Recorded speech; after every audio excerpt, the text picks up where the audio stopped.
Welcome back to the Training Bible Podcast. I'm your host, Dave Schell, and we are back for another exciting episode with the gravel god, Matti Rowe. Matti, thanks for being here. Pleasure as always, David. So, today we are going to cover, you and I have talked about this before, and I think this is something really important for all coaches to have. I've mentored a few coaches and kind of gone through this process of identifying their ideal athlete. And so while it might sound somewhat negative, I think it's super important for a coach to do their best work, that they work with athletes that align with kind of their methodology, their philosophy, and things along those lines. And so you have some stuff posted on your website, but you've also got some other stuff that you've kind of fleshed out a bit more. And so we're going to kind of go back and forth and touch on some of these, because I think there's a lot of overlap between my ideal athlete and your ideal athletes. It's a deeply encrypted personal list that if ever got out, it would ruin me. well, good thing that nobody listens to this. Yeah, but you're safe. But since I have 5 Instagram followers and you have also as a meager amount, we can get away with it. That's right. And I think we preface this by saying, as we get into this, it's not. It's more, you and I have talked about this before, where it's like this misalignment of actions or stated goals and actions. And so really this is like a public service announcement for people that might be considering hiring a coach or working with a coach, is what should you expect and how should you, what kind of mindset should you have coming into that relationship? Yeah, I'm happy to kick it off unless you want to try to elbow me out of the way. But my biggest first thing that I've at the bottom underneath all the types of athletes I don't wish to work with, I think there's a fundamental misunderstanding between coaches and athletes, and I don't think it's necessarily on anybody except for it's just the way we exchange, like the actual economic exchange happens, where a coach offers services, an athlete sees if they respect the coach, they think that they can use them as a guide and their services are affordable enough for them. And then they do this exchange. However, it's coaching, like hiring a coach is, I would say it's pretty identical to applying for a college. As in, you want to get into a good college, you have to do a lot on your end. If you get in, you're thrilled, but by the time you're in, that doesn't mean that you've acquired anything. You just have the ability now to go to the classes and get access to these different guides who can help you become a better person, but you're doing all of the elbow, you're applying all the elbow grease. It's right. All on you. If you can get into a college, you can pay for it, and you can go to 0 classes and do nothing and just chase baddies at the club. But unless you put in the work, nothing happens. And you can, unlike in real college, the cool thing is your professor in this instance, aka the coach, will reach out to you and be like, hey, you should come to class. Hey, your finals are coming. Hey, if you want to have self-respect or grow as a person, or this doesn't last forever, you should do these things. But athletes don't understand that. And so I think most of that arises from that misunderstanding with the what you're actually paying for and what the exchange requires. And one easy example that has happened to me recently that drives me nuts is it's sort of like an athlete came in, they got into the Gravel God College, they hired me as their professor, and they did jack shit. And then right as finals were coming up, suddenly they were scrutinizing my syllabus and the curriculum and how many emails that I sent them and all this other shit. And it was like, bro, you haven't showed up all semester. Exams are next week, and this is the first time I see you. If this wasn't a weird school where I know your name, even if you show 0 effort, I wouldn't care at all. But because you pay me, I have to pretend that you've been this person that you're not. So but I think that sort of framework for thinking about how these problems arise, I think it's really valid. The school analogy is pretty good, I think. Yeah, absolutely. I agree. And so I think that's a good place to start, is let's start.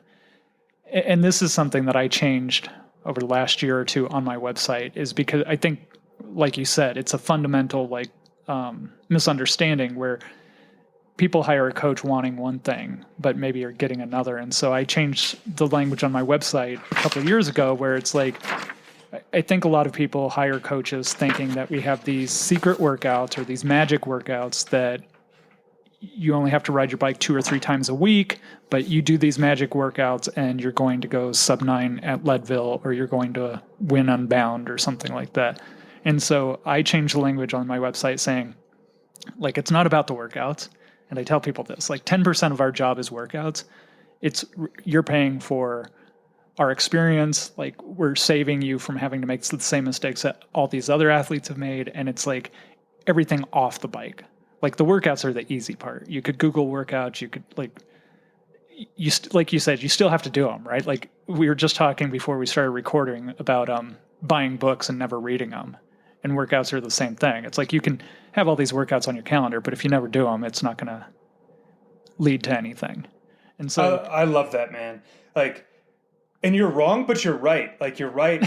You're right in the truest way. Like, the workouts are a lot of, like, they're a huge part of it. But in a funny way, to get the full amount out of coaching, it's just like basic.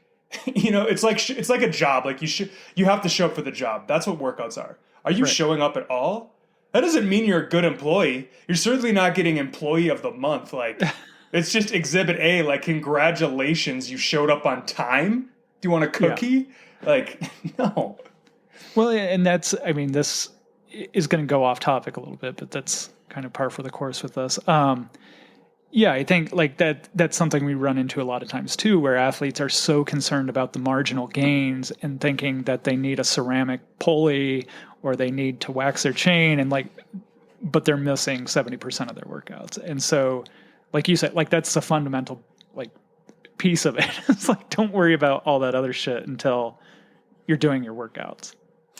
Yeah, I've been thinking about that piece a lot. And I think one way to think about it is that athletes, like, you're familiar, of course, with like athletic age. So whatever, you could be 30, right, but if this is your first year as an endurance athlete, you're in elementary school as an athlete, whatever. Right. Now, certain people, depending on, their work ethic or personality or even the communication with their coach, can, like, of course, they can cut that learning curve, but there's still a curve. And to fit that back into the school analogy, it's like you come in and you take introductory classes and you're an undergrad. Like, you're an undergrad because you need to do certain things consistently at a high enough level until you are able to, function at a higher level. And I think a lot of athletes don't understand that. They jump in and they think like, oh, especially, if you have higher end tiers and they're like paying a lot of money.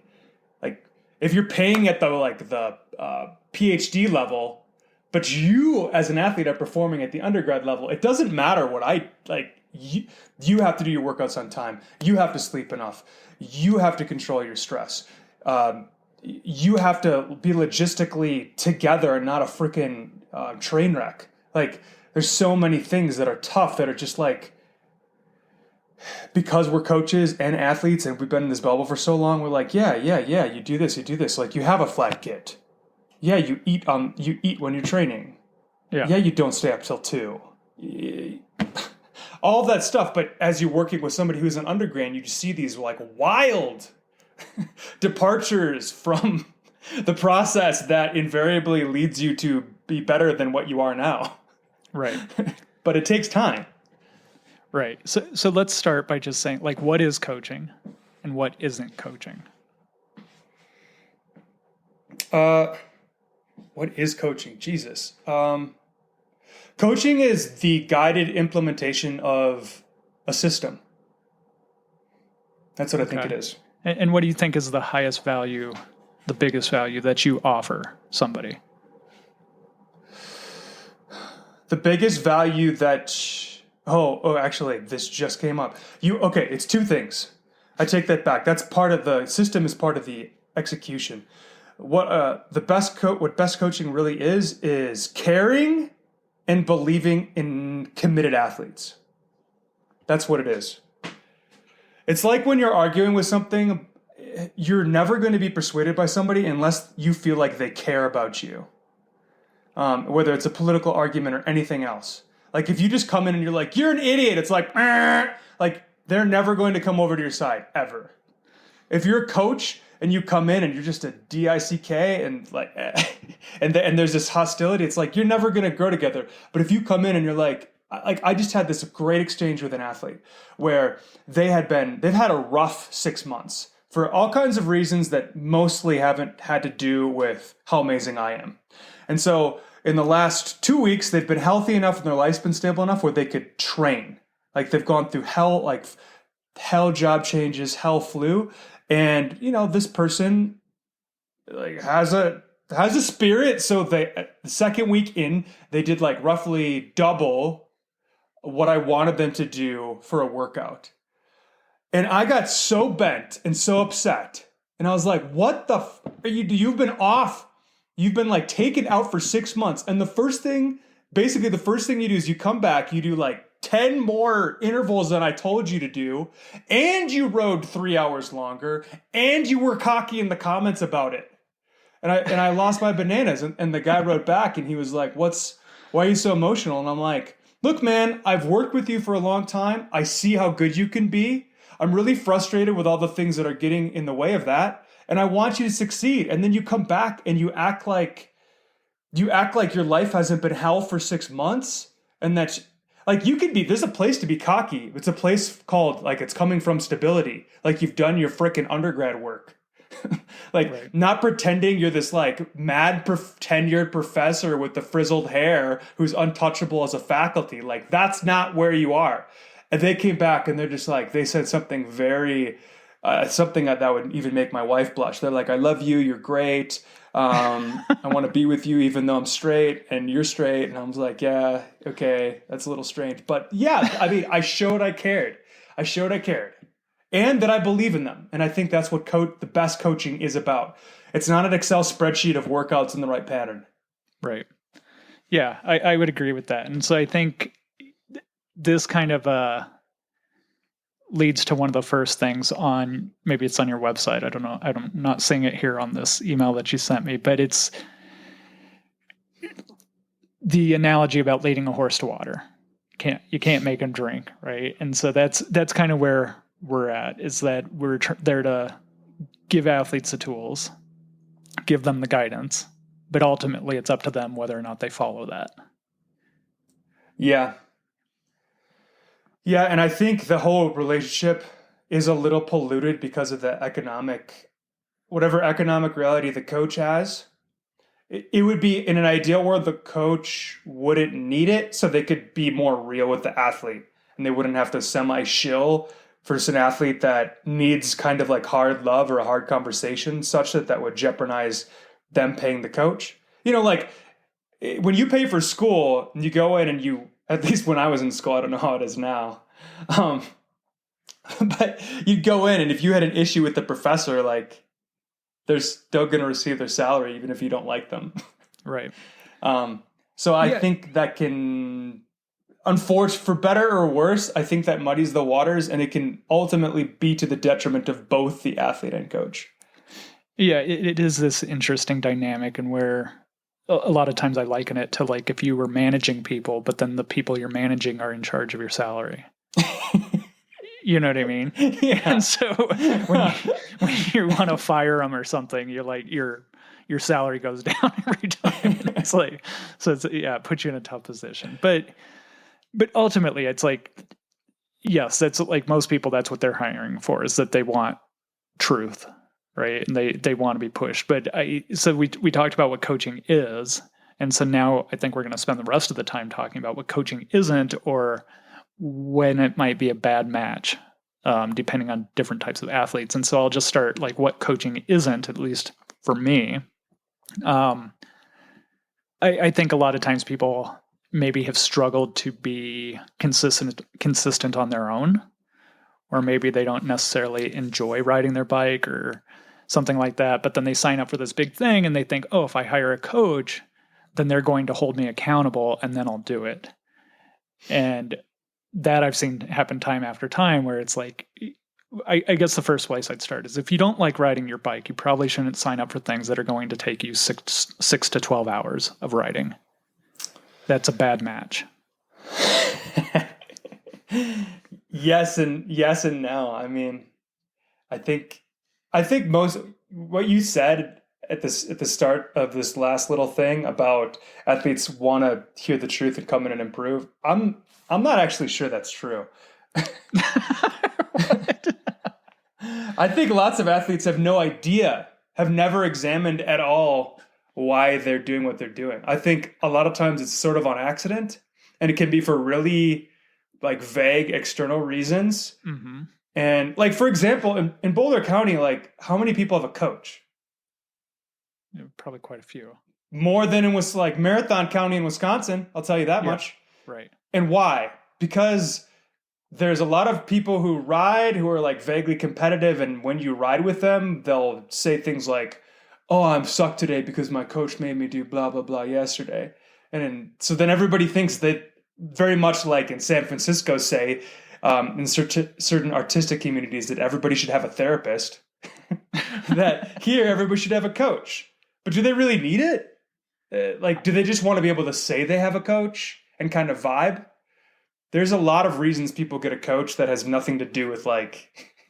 Yeah, I mean, so I think this gets into a broader issue, and again, going on another tangent, but it's like, I think most people could benefit from a coach, and I don't think it's just people that are looking to get on the podium. It's people that like are tired of waking up and like wondering, what workout should I do today? They're fear-based, like thinking, oh, I haven't been training for a few months because I've been sick, and so it's my first day back, so I should go do 10 hours and a bunch of intervals to make up for lost time. So it's those people, like, how can I make the most of my limited training time?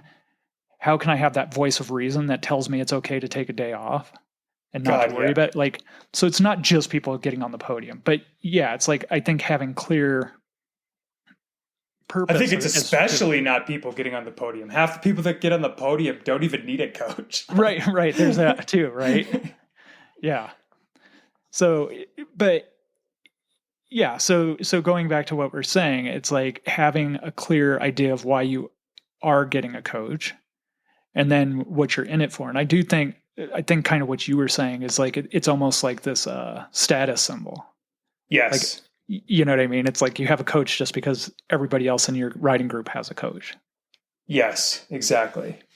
Yeah, that helps everybody on the outset. And like, if you know what you want and they're for like pretty healthy reasons, then you're probably going to have a much more fruitful coach-athlete relationship. But if you're not, there's going to be a lot of confusion. Right. Well, and we talked about this the last time we podcasted too, where it was like stated goals versus secret goals. And you were talking about doing like one of us, anyway, I'll do a quarterly review where it's like I'll on a call, I ask, are these still your goals? And it's like 90% of the time it's not. Their goals have changed or whatever, but it's like important for us both to know that so that we can row in the same direction. Right. And then like you were saying, just going back to now, I'm totally drawing a blank here, but I would say one of my reactions to that is back to the care thing and linking it to like the quarterly goal thing. It's funny to me because I think actually coaches tend to care about goals more than their athletes that they coach. Because athletes are so in the moment, like you almost have to like beat them over the head with it. Hey, remember you're going to do Leadville in like 16 weeks? Hey, remember you said this was important to you? No, you're absolutely, yeah. It's like, I think that's like a very good way to look at it, as the coach is much more looking at the forest and the athletes like staring at a trunk. Yes. This is a more elegant way of saying it. I think coaches are kind of the keeper or shepherd of the athlete's aspirational self, which they just don't have the bandwidth half the time to remember. Because you're too like busy trying not to burn your dinner or like trying not to upset your boss or like going through blow your brains out traffic or whatever. In those moments, you're not thinking about how you want to like curb stop Cindy at Leadville. Like you're thinking about if your PowerPoint's going to pass muster. Right. But your coach can remember that. Yeah. And so let's get back to, when doesn't this relationship work? What are the types of athletes that have hired you or looked into hiring you, and it hasn't been a good fit? I think the species of athlete that drives me the most crazy is the sort of genie athletes, whereby, if you remember Aladdin, that I am what's that comedian's name? Robin Williams? That I'm Robin Williams, and that you can, get me to, just because you hired me, that all of the work and performance dreams that you think you have or aspirations that you want are just going to happen without you pedaling a pedal stroke. And I see this time and time again. And I think most of the time it's good faith, meaning that, and I think this is actually a good sign in general, but most people underestimate how long, there's that phrase, underestimate how long it takes to do something in a day, but overestimate how much you can get done in 10 years or something. And I think it's a little like that. I think athletes come in and they're like, yeah, even though I'm on the couch now in Leadville's in 18 weeks, I could probably get an age group podium there, living at sea level with an incredibly stressful job where I'm sick every other week. And it's like, no, like, no, hiring me, unless we make some like major structural changes to your life and adjust expectations. This is going to be straight up. This is going to be you on the beach when the tsunami comes through. Like it's it's going to be bad, man. And but athletes don't believe that. They want to. I think I said in one podcast, they want to have that. They want to keep like the door open mentally for magic. That like, I'm kind of special. It's like their egos showing a little bit. I'm kind of special. Like, I don't have to do all this stuff, especially if I hire you because you have like fancy looking workouts and have some good insights. It's like, bottom line, man, like you've got to work. Like you got to do your homework. You're not going to pass the class unless you show up. You just really aren't. And so I think I think you just like talked about two different types of athletes, or maybe they're overlapped a little bit there. But so you were talking about the genie. Yeah. I call that like fitness by osmosis, where people think they're going to hire a coach, and then once they hire a coach, they don't have to do any of the workouts, but they'll just get fitter by that association. But then there's also this idea of the next day fitness. I like that you call it Amazon next day fitness. And that's the thing, right? Like athletes, and I'm sure like you've had this experience too. I can't even remember who said it. I think it was Alan Lim or something, talking about like the first year I get an athlete, I screw them up. The next year I figure it out. And the third year is where they really start to blossom or what have you. And I've definitely seen that with athletes, especially if they've been doing something else for a long time or working with a different coach. It's like that first year is just kind of like figuring things out, getting like kind of undoing some of the stuff that was done in the past and stuff like that. And then the next year you really start to hit your stride. And that third year is where everything starts to come to fruition. Yeah. And so now with events like Unbound, Leadville, stuff like that, we'll get athletes that they're kind of one and done. Last year I was doing Spartan races. The year before that I was doing this. And so it's like, I just want to like, my race is in 3 months. I want to hire you. I'm going to do this. I'm going to go sub 9 or beat the sun. And then I'll move on to my next thing. And so, yeah, let's talk a little bit more about the next day fitness and your thoughts on that. Yeah. It goes back to just a fundamental understanding of that you don't improve on your timeline. Like your timeline is always, I mean, that's a Nate thing. Nate had an excellent article once that was talking about the development of a World Tour Pro. And he had theories and he had a system, and it almost directly followed that quote you just had. Like, he kind of screwed up the first year. And then the next year things kind of righted. Again, like if you take a step back, you have to take 2 steps forward the next year to get, if you like, taking a step back is not a victimless crime. Like, it's kind of bad.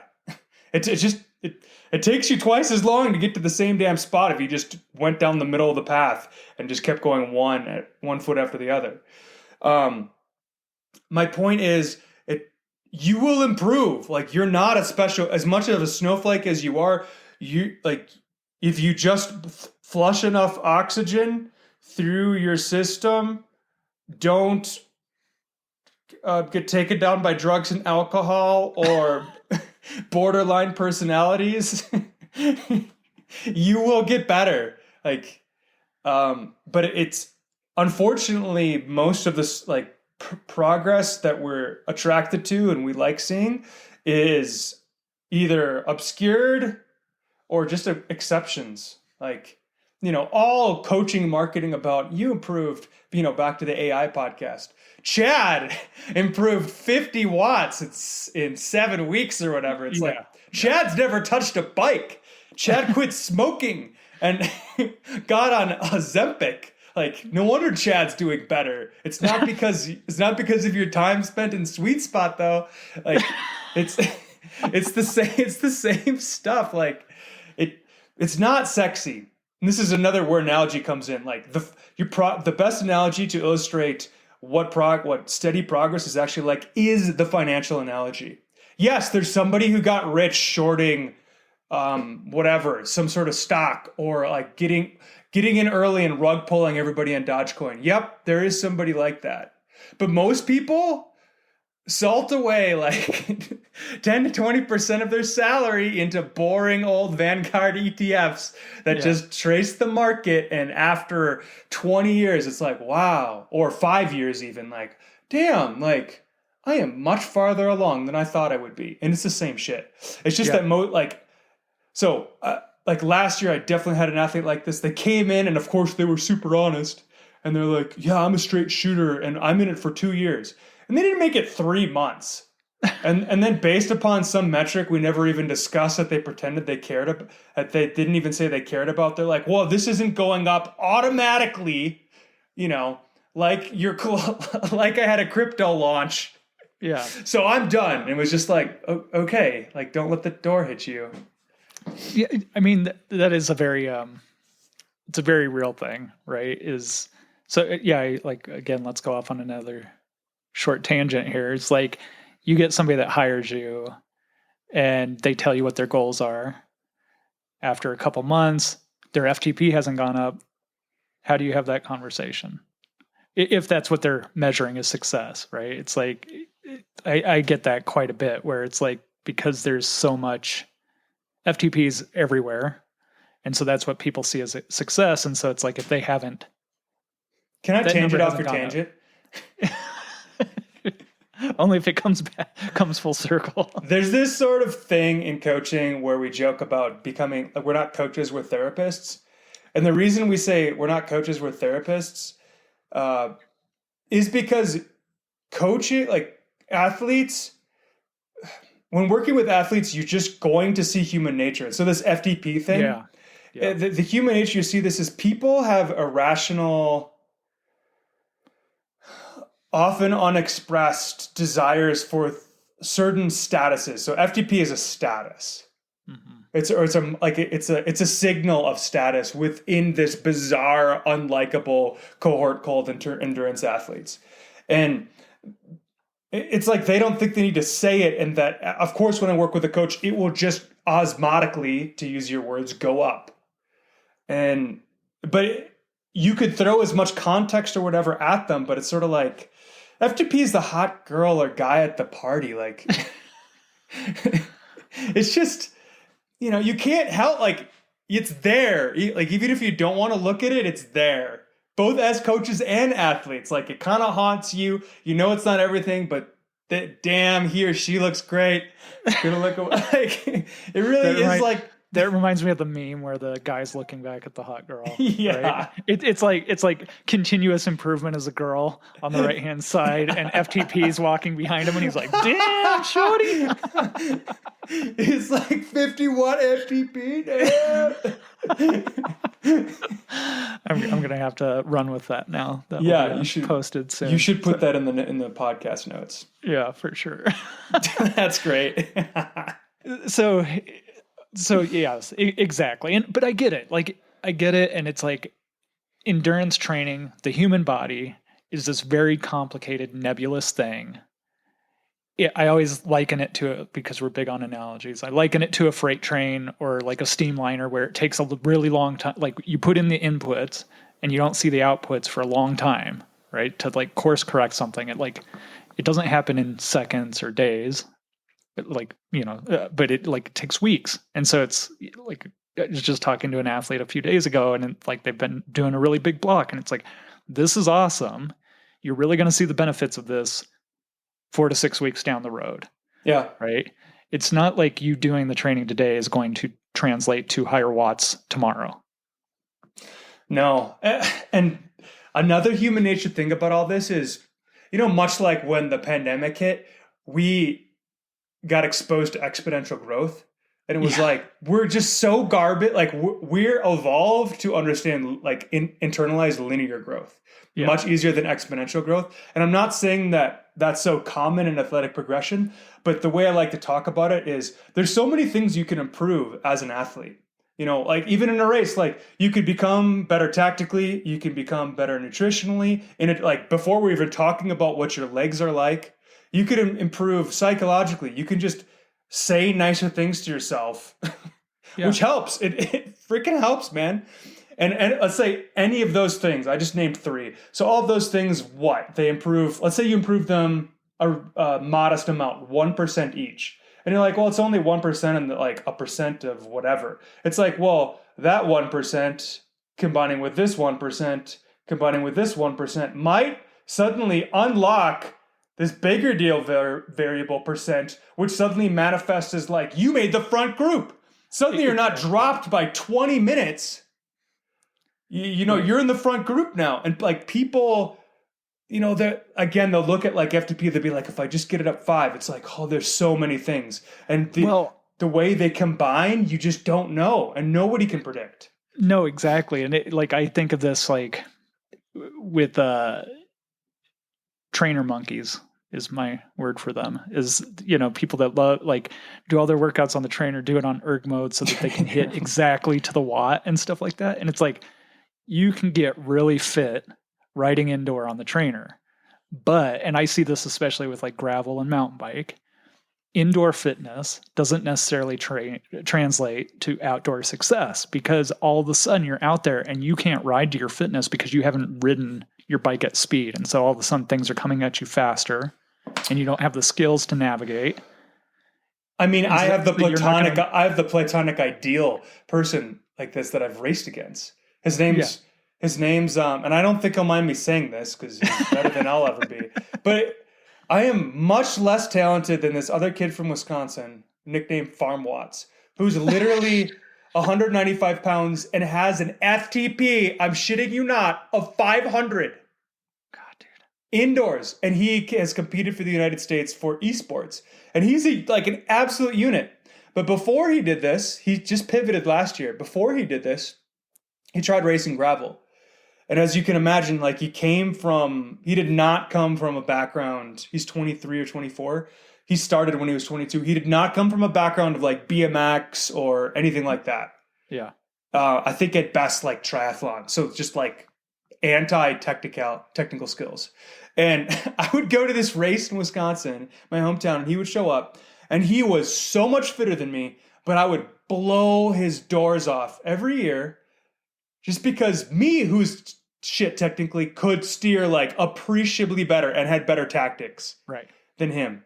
And he would do stuff where you're like, fucking, he's got an electric motor on him. Like I'm sure if you compared your power files. Oh, right. I'm sure he's like all these watts, but it doesn't matter if you're not with the group. Literally averaging 100 watts more than I am. Yeah, exactly. And for 8 hours. Right?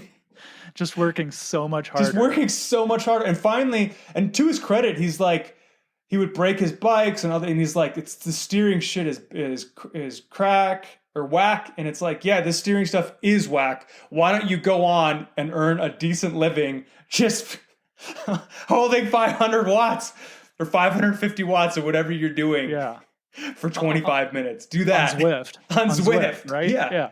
Exactly. 100%. I mean, there was like, again, we're on tangent, but there's this chick on it's like Rose Beast Mode or something. And people started accusing her of cheating and stuff like that because she was doing 6 watts per kilo for like an entire race, and they like came out and like had this big response. She basically was doing all of her racing out of the saddle, and it's like that's so she figured a way to like game the system. Yeah, because you can do that indoors. Yeah, on Zwift, right? But it's like that would never translate to real world success because like if like you're just going to be like a sail catching all this wind and like all the other things that would go along with it. But it's like it just goes to show like it's not just about fitness. So I love that though. But I mean, like just speaking to like racing your strengths, that's cool. Even those words sidebar. Bringing it back, Dave. Here's one that I know has a place in your heart. I'm going to give you some direction here. I despise when a know-it-all mates with an amateur biochemist and unfortunately tries to hire me. Yeah, this one is very near and dear to both of our hearts, and it's funny because I guess we'll set this up in a moment here, but it's like I think we get to a certain place in coaching, like maybe in the beginning when you're not very experienced, then you might like feel a need to prove yourself to this person, and like you're all in, and like we'll have the debates with them. But once you're pretty confident, you've been coaching for a while, you're confident in your skills, it's just like I don't have time for it. So yeah, it's this person who hires a coach that has read every blog, has listened to every podcast, like knows everything, which is great, but then wants to debate every workout with you. Yeah. And so I'd love to know the motivation behind it. And for me, I think it's just, well, we saw this in TPU at Training Peaks University. There was always a coach that would be sitting front row that would raise their hand and ask a question to which they already knew the answer just so they could show how smart they were. What is the CDA of a trick? They're endure cells, man. Like not incels, but they're endure cells. Like online coaching is lonely. Like you want to get and you want to flex.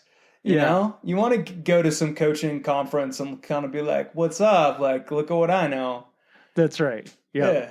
See this tattoo on my arm? This is the Krebs cycle, biatch. Like. They want to be like that. They want to be like, yeah, of course I use this like dynamic PD curve, which I coded myself in my own app that's better than Training Peaks, but I don't have the resources to sustain on AWS. Like they love doing that shit. So let's bring it back to an athlete. Like how many athletes like that have you had? And then like, how do you handle that? Okay. And then how do you handle it? And what would be your advice to somebody who is listening to this and maybe fits into this category? Like, well, I'll tell you the thing that I used to do. I used to humor them. Yeah. Well, here's the thing. I think some of my best relationship with athletes, it's definitely not, it's definitely a push-pull, give and take, and they can have ideas and we might try to incorporate them or test them out. We test out hypotheses, but where it gets toxic or I would think unhealthy, and not only unhealthy, but just a waste of my time, is where they get dogmatic and then they're trying to persuade me or convince me of something because of some like insecurity or ego need in them. And I just don't care because half the time I'm laughing because I literally not too long ago had exactly what you're explaining. So continue. Yeah, I just don't care. Like, no offense, but knowledge by itself is useless. It's applied knowledge. And all the shit that people like to talk about in labs or put forward that, you know, gets people really excited and like steamed up in their pants. It's not like, to me, the efficacy of that is so embedded within this ecosystem of like normal life concerns that are less titillating, just boring, but far more impactful. Like, for example, you can get in the weeds about like the proper way to visualize your anaerobic system. Is it W? Is it FRC? Is it this? What about this theory? What about, it's just like this coming from the person who's on keto. Like, You know what I mean? Like, it's just the cart. I would say the fundamental problem is the cart is ahead of the horse for one. Number two, you're an undergrad pretending at like some Einsteinian postdoc level, which you're not. And C, like we don't know everything. Even if you read everything, we don't know everything. Right. Not even close. You know, all of our knowledge and all of our tools, we're still like, we can't explain consciousness. The most fundamental thing about being a human. We don't have a coherent theory and explanation that's widely accepted and like independently provable. We don't. We don't know how it works. We don't know if we're picking up something or if it's generated inside. Like, we don't know any of that shit. So to pretend that, so when I get into these unmentionable podcasts where they're like, let's talk about this enzyme that's probably working at this levels and how you can maximize this, which may or may not increase your fat max, let's spend the next 45 minutes talking about these other idiots who don't know how to define it properly. My pet definition is so amazing, and this will make you an objectively better person. Just like, wow. Like, please kill me. Man, you guys are in set for, it's such a treat today to catch Matti when he's fired up. I just listened to another one. Like, so yes, I agree. Is it like, I think the big takeaway here is like, I love what you say. I don't know if it's on your website or if it's just in what you sent me, but it's like, rather than debating with me, just like save your money, go join a forum. There's lots of people that would love to engage with you and debate. Yeah. Oh, debate. Yeah. Like, if you want to see like the species of this, go to WKO forum and just like look at the posts and read them and just see that is the apex predator of this species of person. Just do you know what this reminds me of? So again, our coworker, still your coworker, my past coworker, Cody, like, I used to be like, I would read all the productivity and stuff like that. And then he turned me on to this Reddit or the subreddit that was all about productivity. But the irony was like people just spending hours and hours and hours setting up these productivity systems when it's like, if they would have just done whatever they were trying to like streamline, it would have taken them a lot less. And so it's like all these people online talking about training versus just going and riding their bike. Yeah. Yeah, I mean, this brings up the midwit curve. We've talked about that, right? The what? The midwit curve. This is the problem. There's this meme online, midwit. It's like guy whose face is melting into his body is like, my grand thinks having kids is important. The midwit, the kind of like 100 to 110 IQ type person, they're like, I don't know, we should all walk into the sea. I'm a nihilist. I don't think we should have children. There's no point to life, blah, blah, blah. And then the genius, Einstein, who's like, my grandmother taught me that having children is the key to life, long-lasting fulfillment. So, idiot, nitwit, full wit, doing the same thing, coming at it from different angles, and the midwit, where most of us are trapped, doing nothing and overthinking everything. Yeah. I would say this is the core soul of the amateur biochemists. I want the argumentative, the reply guys, the argumentative bros. It's like, just like, before we're gonna get into some sort of like enzymatic discussion, or the intricacies of like how many ATP you're getting out of the Krebs cycle and beta oxidation. Let's talk about doing your workout yesterday. Why did you miss it?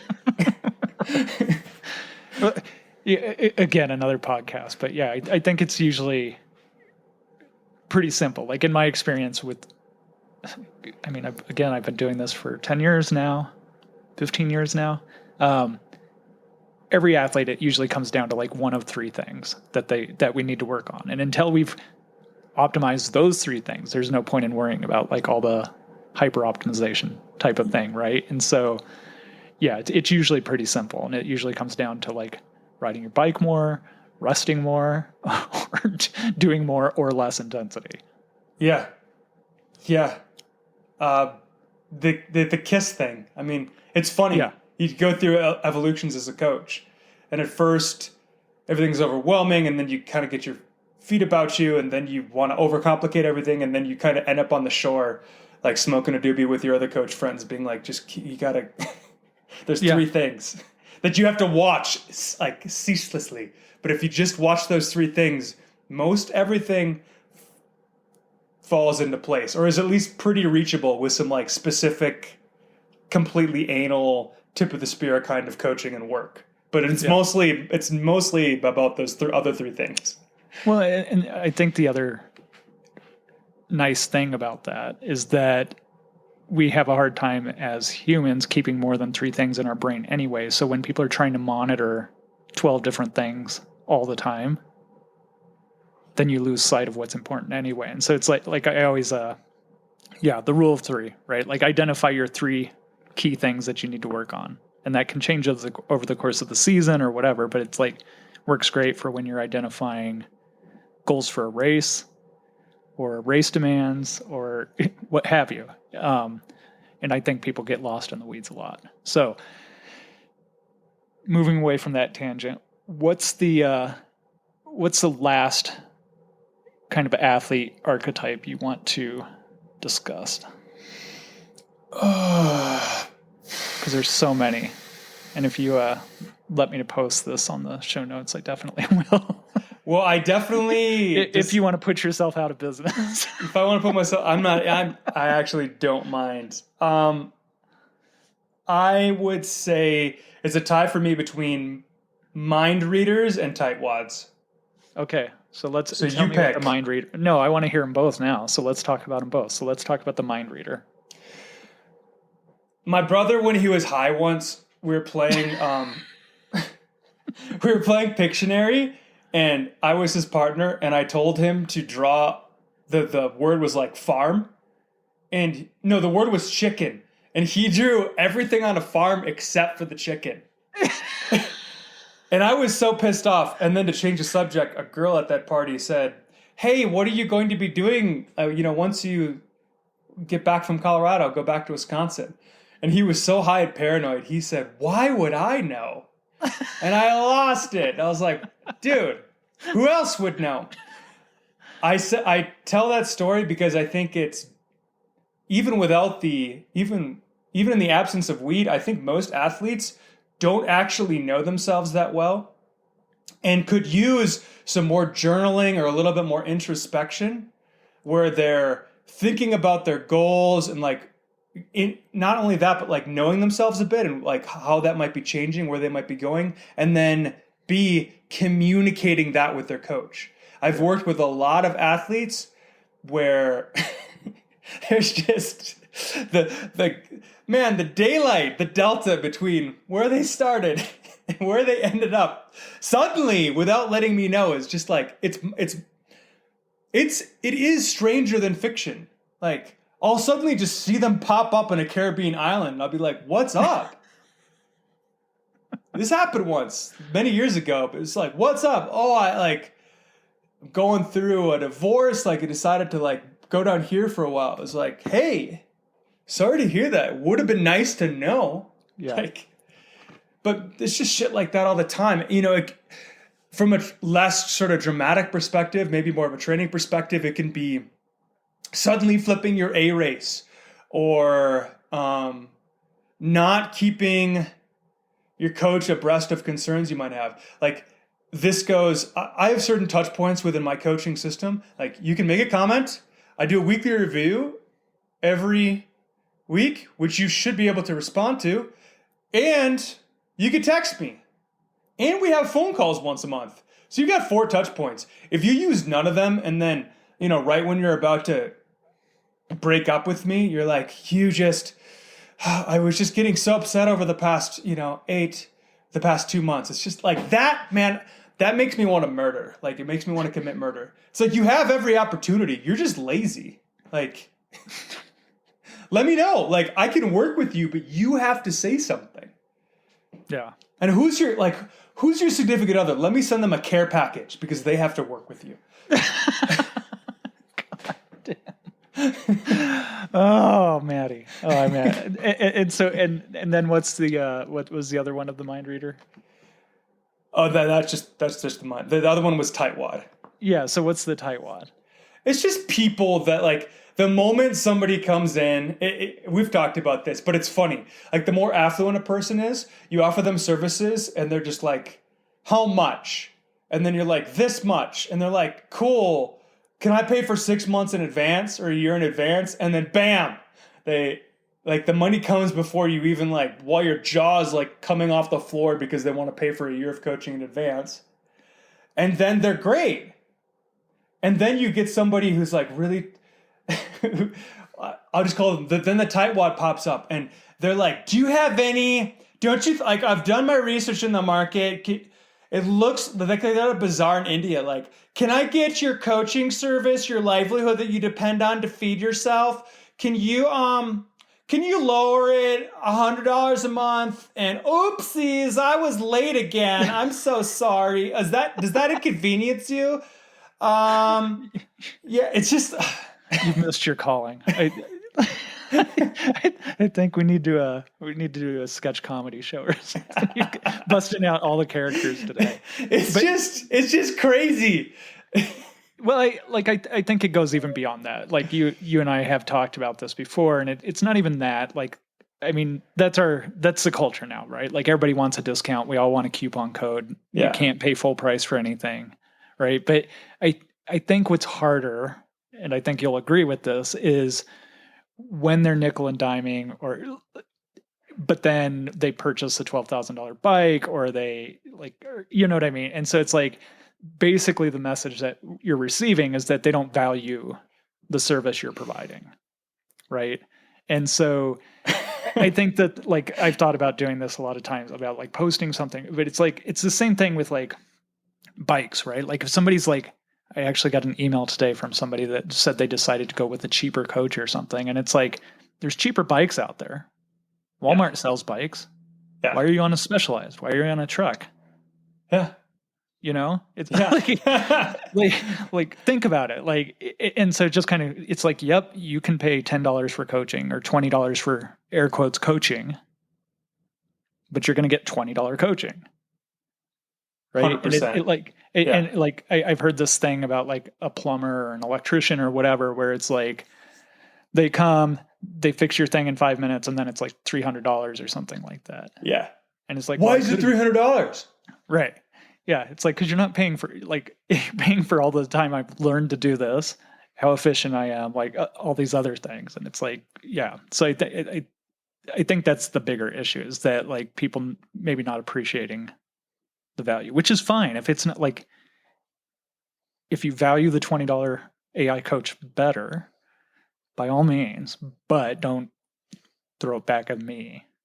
Well, it's just funny, like, to bring it back to the real value of a coach, you know, believing in you, caring for you. But there's a third dimension, which is like, especially if they have just the kind of like the black and white logistics workout, like all of that, if their system is pretty good, then it really is the marriage of that like analytical sort of like hard sciencey side to, and this is like, I'm not a big wokey guy, but one term that I love that I think is really applicable is the lived experience of it. Like anybody, like, for example, if you pop something into chat, it's mansplains everything. Even if it doesn't know, it'll give you the answers to the universe very confidently, even though it's wrong. And it's like a lot of these spreadsheety things, it can give you a lot of false confidence, but they're just like an approximation of something that the best coaches have lived and went through. And not only that, but like coaches generally have, I'm going to script my English conjugation here, but like strove. I don't know. They've walked the walk. Yeah, strived. They've strived. Like you've done Leadville. Like I've done Unbound. I know the lived experience of what it's like. And that is not something you can capture with something like, it'll give you some plausible thing. I think it's even beyond that. Like it's not just our experience, but it's all the experience we've had with athletes. We've had athletes do the race numerous times. We've seen the mistakes that they've made. We've learned from their experiences, right? And so it's like you have this huge pool of experience that's going to save you time and save you from making those same mistakes. versus, like you said, reading a few blog posts or something like that. Or at least inform you about the mistakes, the unlearnable lessons. Inform you about the mistakes you're going to make anyway, but like at least they'll be in your brain as you make them. Yeah, exactly. Yeah, that's right. He warned me about this. I told you not to try to hold your FTP at the start of Leadville. Yeah. At sea level. Exactly. Yeah. So what's the takeaway here? As much as we've turned this into another airing of grievances, there has to be a good takeaway. I think the positive takeaway is coach-athlete relationship is a relationship. So generally, if they're a good coach, the more you give, like the more they'll give. And then if the learning curve will cut, you might actually enjoy them as a person, and it'll be kind of awesome. One thing that doesn't get said as much is that it can be pretty lonely aspiring to perform well. And as much as this might hurt to hear, like most people just don't give a shit about how fast you are. Like even your spouse or whatever, like they might be supportive, but they don't really care. They care how you make them feel. So to have somebody, even if you have to pay them to get this, who actually probably more consistently gives a shit about how you do than you do, it's pretty great. And, you know, if you can, and you can also influence them, you know, like you could push them and they'll appreciate it if they're a good coach because they want to improve as well. So there's a lot of good things that can happen as long as you avoid a lot of these pitfalls we've discussed. Yeah, I agree with that. And I think, like you said, it really is about a relationship. I always tell athletes, like for every action, there's an equal and opposite reaction. And so the more engaged they are, the more engaged I am. And so if the idea is that you're going to hire somebody and get faster via osmosis without doing the workouts or without communicating, then a coach probably isn't for you. But if you want help and guidance and you want somebody to help make the most of your limited training time and help see the forest through the trees, for the trees, then it's probably worth talking to a coach. And I just want this to be the last PSA is that it's not just for the people looking to get on the podium or looking to win races. It's for busy people, which is 90% of the athletes that are choosing to attempt these big goals. I'll even go a step further because try to get myself more unhireable. It's for the talentless people out there too. Like I still claim that I'm the fastest, least talented person in gravel. And if I can do it, if a dumb Wisconsin farm boy whose mom considers a 3-mile walk a big workout, bless her heart, she's great. Can do Unbound in the elite field, even if they finish 99th, sadly, it's still I've walked the walk. I like working with people with real lives, average talent, and to see them to see multiple athletes over the years, tens, I wish you could say tens of hundreds, to see tens of athletes over the years go from turning their endurance pace into something that formerly their threshold test couldn't even touch, transform their bodies, become a lot healthier just in because instead of say boozing it up on the weekends, now they're going to races, right? And have dragged their friends, to see a cultural change in their lives, that's who we're for. Yeah. If you're fast, I don't even want you. I want to take it a step further too, is I really do think, like we talked about in the beginning, so much of what we do is off the bike. And I think I always say that endurance sport is like a metaphor for life. And as you gain confidence and as we work through these other things in your life, it starts to leak out and bleed out into your life too, where you get more confidence in cycling and it starts to help you deal with adversity outside your life too, or in your real life rather. Christ, Dave, how dare you say that at the end? That's like a whole nother rabbit hole / soapbox to hop on. My God. Next time. So next time. Where can people find you? gravelgodcycling.com. And Instagram? gravelgodcycling. Awesome. And you can find me at kaizenendurance.coach or at kaizenendurance on Instagram. Thanks for listening. And if you enjoyed this, please feel free to share and leave a rating. Until next time, take care. Later, guys.